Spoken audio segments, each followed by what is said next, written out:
افغانستان کی ملکہ سوریہ اپنے دور سے آگے کی خاتون جس نے افغانستان میں خواتین کو آزادی دلائی۔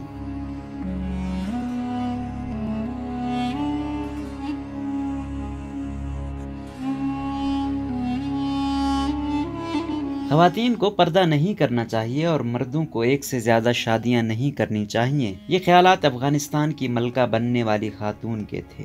جب امان اللہ خان نے 1919 میں افغانستان میں اقتدار سنبھالا تو ان کی اہلیہ سوریہ تارزئی کے خیالات نے لوگوں کی توجہ حاصل کی۔ یہ خیالات اس ملک کے لیے نئے تھے جو صدیوں سے قبائلی اور قدامت پسند ثقافت میں رہا تھا۔ چند برس بعد امان اللہ خان نے اپنا لقب امیر سے بدل کر بادشاہ کر دیا اور افغانستان کے شاہ بن گئے۔ امان اللہ کی حکمرانی 1929 تک رہی۔ اس دوران وہ اور ملکہ سوریہ افغانستان میں خواتین اور لڑکیوں کی تعلیم کے لیے پرعزم رہے۔ سن 1926 میں امان اللہ خان نے ایک بیان میں کہا تھا، میں عوام کا بادشاہ ہو سکتا ہوں لیکن وزیر تعلیم میری بیوی ہے۔ ان کے اس بیان نے افغانستان میں ملکہ سوریہ کے کردار کو واضح کر دیا تھا۔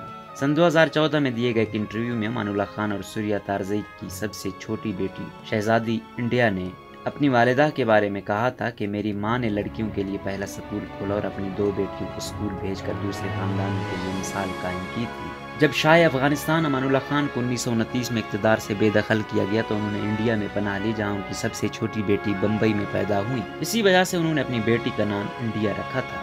شہزادی انڈیا نے الجزیرہ کو دیے گئے ایک انٹرویو میں کہا تھا، میری والدہ کی کامیابیوں کو افغانستان کے لوگ اب بھی عزت دیتے ہیں، لوگوں کو میری ماں کی تقریریں اب بھی یاد ہیں، انہوں نے افغان خواتین کو خود مختار بنانے اور لکھنے پڑھنے کے لیے کیسے متاثر کیا۔ بعض مورخین کا کہنا ہے کہ رانی سوریہ اپنے دور کی غیر معمولی خواتین میں سے ایک تھیں۔ تعلیم حاصل کریں۔ رانی سوریہ افغانستان کی خواتین کے ساتھ براہ راست رابطے میں رہتی تھی اور ان کے حقوق کے بارے میں گفتگو کرتی تھیں۔ سن 1926 میں افغانستان کے یوم آزادی کے موقع پر اپنی تقریر میں انہوں نے عورتوں کے کردار پر روشنی ڈالتے ہوئے کہا کہ آزادی ہم سب کی اور اسی وجہ سے ہم اسے مناتے ہیں، لیکن شروع سے ہی ہمارے ملک میں کام صرف مردوں کی ضرورت سمجھا جاتا ہے۔ عورتوں کو بھی حصہ لینا چاہیے جیسا کہ ہماری قوم کے ابتدائی برسوں اور اسلام کے عروج کے زمانے میں تھا۔ ہمیں ان کی مثالوں سے سیکھنا چاہیے کہ ہم سب کو قوم کی تعمیر میں حصہ لینے اور یہ تعلیم حاصل کیے بغیر نہیں کیا جا سکتا۔ اس لیے ہم سب کو زیادہ سے زیادہ تعلیم حاصل کرنے کی کوشش کرنی ہوگی تاکہ ہم خواتین وہی کردار ادا کر سکیں جو خواتین نے اسلام کے ابتدائی ادوار میں ادا کیا تھا۔ رانی سوریہ نے 1921 میں کابل میں افغانستان میں لڑکیوں کے لیے پہلا تعمیری اسکول کھولا۔ اس کا نام مستورات اسکول تھا۔ عرب نیوز کے ایک مضمون میں جوناتھن گورنال اور سید صلاح الدین نے لکھا تھا کہ سن 1928 میں مستورات اسکول کی 15 طالبات کو اعلیٰ تعلیم کے لیے ترکی بھیجا گیا تھا۔ اس مضمون کا عنوان ہے افغانستان کی رانی سوریہ اپنے وقت سے آگے کی ایک عورت۔ اس مضمون کے مطابق مستورات اسکول میں زیر تعلیم کابل کے بااثر خاندانوں کی 15 لڑکیوں کو اعلیٰ تعلیم حاصل کرنے کے لیے ترکی بھیجا گیا تھا۔ ماہر تعلیم شیری برکی نے اپنی کتاب میں لکھا کہ غیر شادی شدہ لڑکیوں کو بیرون ملک بھیجنے پر افغانستان کے کئی حصوں میں شدید تنقید کی گئی تھی۔ لڑکیوں کو تعلیم کے لیے ترکی بھیجنے کے اس اقدام کو افغانستان میں مغربی ثقافت کو اپنانے کے طور پر دیکھا گیا تھا۔ Land of the unconquerable, the lives of contemporary Afghan women کی مصنفہ شیرین برکی کا کہنا ہے کہ افغان حکمران طبقہ جو کچھ خواتین کو فراہم کرنے کی کوشش کر رہا تھا وہ افغانستان کی زمینی حقیقت سے بہت مختلف تھا۔ والدین کا اثر۔ ملکہ سوریہ تارزئی کے والد محمود تارزئی ایک بااثر افغان سیاستدان اور دانشور تھے جو اپنے ملک میں لبرل پالیسیاں لاتے تھے۔ ان کی سوچ کا اثر نہ صرف ان کی بیٹی سوریہ پر پڑا بلکہ ان کے انتہائی پرجوش پیروکار پر بھی پڑا، وہ لڑکا جو بعد میں ان کا داماد اور افغانستان کا حکمران بنا۔ سان ڈیاگو اسٹیٹ یونیورسٹی میں امریٹا کی پروفیسر ہما احمد گھوش کا کہنا ہے کہ تارزئی نے خواتین کے لیے پالیسیاں بنانے اور ان پر عمل درآمد کروانے میں اہم کردار ادا کیا۔ ان کی صرف ایک شادی تھی، انہوں نے اپنے خاندان کی خواتین کو تعلیم حاصل کرنے اور کام کرنے کے مواقع فراہم کیے۔ ان خواتین کو عوامی مقامات پر بغیر برقعے کے دیکھا گیا۔ ہما گھوش کہتے ہیں کہ امان اللہ نے برقع اور زیادہ شادیوں کے خلاف عوامی مہم شروع کی۔ انہوں نے نہ صرف کابل بلکہ ملک کے اندرونی علاقوں میں بھی لڑکیوں کی تعلیم پر زور دیا۔ ایک جلسہ عام میں امان اللہ نے کہا تھا کہ اسلام عورتوں کو خاص قسم کے برقع پہننے کا حکم نہیں دیتا۔ امان اللہ کی تقریر ختم ہونے کے بعد سوریہ نے اپنا نقاب ہٹا دیا اور وہاں موجود خواتین نے بھی ایسا ہی کیا۔ ملکہ سوریہ مختلف مواقعوں پر لی گئی تصاویر میں ٹوپی پہنے ہوئے بھی دکھائی دیتی ہیں۔ سوریہ 24 نومبر 1899 کو شام کے دارالحکومت دمشق میں پیدا ہوئی۔ اس وقت دمشق سلطنت عثمانیہ کا حصہ تھا۔ سوریہ نے بچپن وہیں گزارا اور ابتدائی تعلیم بھی وہیں سے حاصل کی۔ بعد ازاں ان کا خاندان افغانستان واپس آ گیا۔ جب امان اللہ خان کے والد حبیب اللہ خان 1901 میں افغانستان کے امیر بنے تو بیرون ملک رہنے والے کئی خاندان ملک واپس آ گئے تھے۔ تارزئی کو حکومت میں شامل ہونے اور ملک کی ترقی کا چارج سنبھالنے کے لیے مدعو کیا گیا تھا۔ شہزادہ امان اللہ خان اور سوریہ تارزئی ایک دوسرے سے محبت کرنے لگے اور 1913 میں انہوں نے شادی کی۔ حبیب اللہ خان کے قتل کے بعد امان اللہ خان امیر بن گئے اور ملک کی حکومت اس جوڑے کے ہاتھ میں آ گئی۔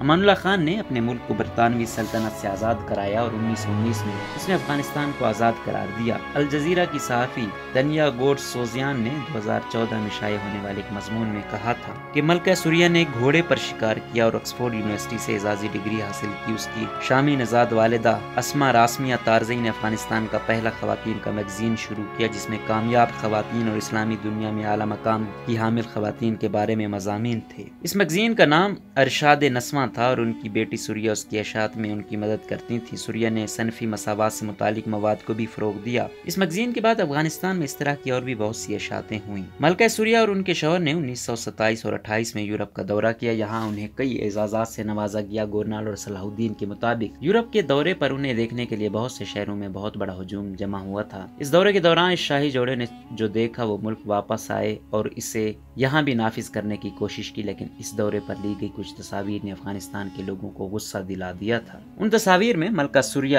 بنا برقعے یورپی مردوں کے ساتھ کھڑی دکھائی دیتی تھیں اور کچھ تصاویر میں وہ بغیر آستین کا لباس پہنے ہوئے تھی۔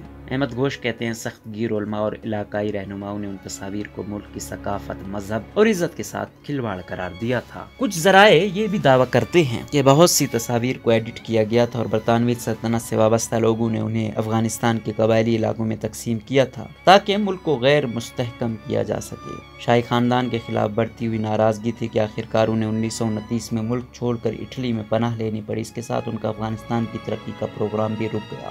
سن 1928 کے اختتام کے بعد سے افغانستان میں خانہ جنگی جاری تھی۔ اس دوران حبیب اللہ کالکانی نے کچھ عرصے کے لیے اقتدار حاصل کیا، لیکن آخرکار محمد نادر شاہ کو اقتدار ملا جو 1929 سے 1933 تک ملک کے حکمران رہے۔ نادر شاہ نے ملک میں لڑکیوں کے لیے کھولے گئے اسکول کو بند کر دیا اور خواتین کے لیے برقع دوبارہ متعارف کرایا۔ تاہم امان اللہ کے دور کی پالیسیوں کو آہستہ آہستہ نادر شاہ کے بیٹے اور افغانستان کے دیرینہ حکمران محمد ظاہر شاہ کے دور میں دوبارہ نافذ کیا گیا۔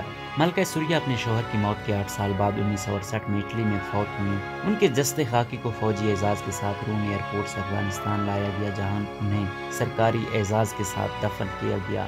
سن 1927 میں وہ ٹائم میگزین کی 162 خواتین کی فہرست میں شامل تھیں۔ ان کی تصویر میگزین کے سرورق پر تھی۔ صحافی سوین ہینیز نے ان کے بارے میں لکھا کہ افغانستان کی ملکہ اور شاہ امان اللہ خان کی اہلیہ کی حیثیت سے وہ 1920 کی دہائی میں مشرق وسطیٰ کی بااثر شخصیات میں سے ایک بن گئی اور ان کی ترقی پسندانہ خیالات نے انہیں دنیا بھر میں پہچان دلائی۔ 50 سال بعد 1970 کی دہائی میں افغانستان میں تارزئی کے خیالات نے دوبارہ جنم لیا اور خواتین کو تعلیم اور روزگار کے شعبے میں زیادہ مواقع دیے گئے۔ تعلیم کے علاوہ خواتین کو سیاست میں بھی موقع دیا گیا اور شادی کی عمر بھی بڑھا دی گئی۔ سن 2018 میں ماڈرن ڈپلومیسی میں شائع ہونے والے ایک مضمون میں محقق امان اللہ بامک نے افغانستان میں خواتین کی حیثیت کے بارے میں کہا کہ شاہ امان اللہ خان نے 20ویں صدی کے آغاز میں جو آئینی تحریک چلائی اس نے خواتین کو افغانستان میں کچھ آزادی دلائی اور انسانی حقوق حاصل کیے، لیکن وہ تمام اقدار سوویت حمایت یافتہ بائیں بازو کی حکومت کے خاتمے کے بعد دفن ہو گئی اور پھر افغانستان میں مجاہدین اور طالبان اقتدار میں آئے۔ پچھلی 2 دہائیوں میں خواتین نے افغانستان میں دوبارہ